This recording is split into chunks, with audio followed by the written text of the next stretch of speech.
Hi guys, ayan, ang gagawin ko na naman ngayon ay magbabalot ako ng bilao.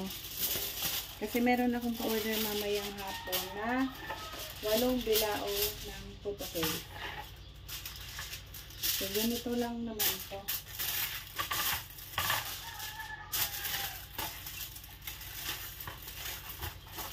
Sa loob muna ang panglagay.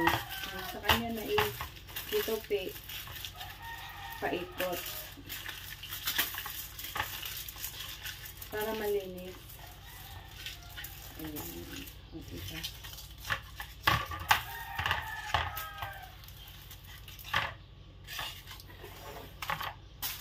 Kailangan kasi nito ay malagyan ko na para bawas na sa trabaho mamayang hapon.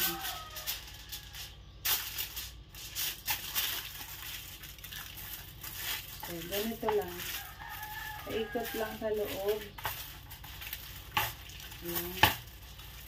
Sa kanya na yan i-lock dito sa sides. Sa side pala.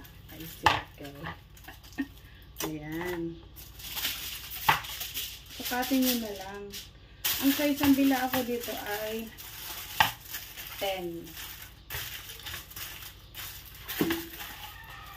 inches.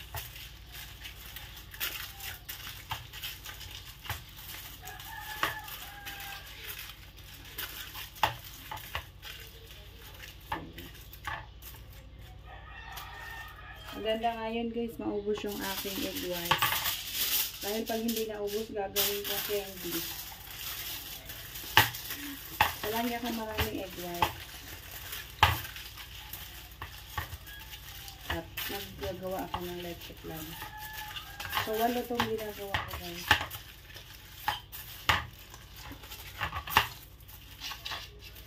Diba? Para makinis, ganyan.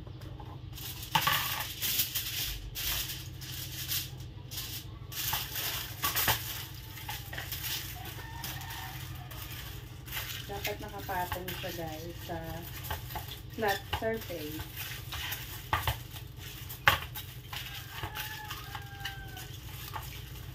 Okay. Malaking bagay din yan. Yung na-ready na yung paglalagyan.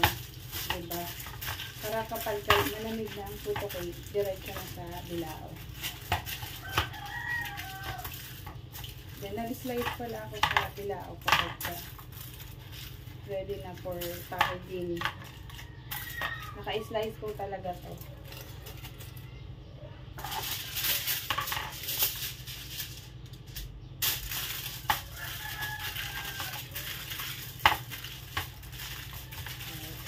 Para mas makinis guys.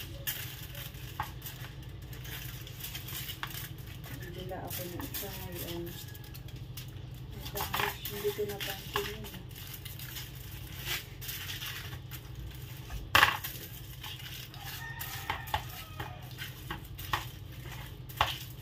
Umubos yung bilao ko. 40 pesos to guys.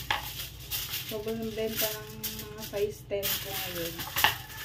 So, bibili ulit mamaya. Dahil sa puto cake, nakakabili ako ng mga kailangan ko dito sa kusina. Nakabili ako ng burner. Kasi nasira na yung burner ko eh. O, ito na. Okay na. 8 pieces. 1, 2. Yan.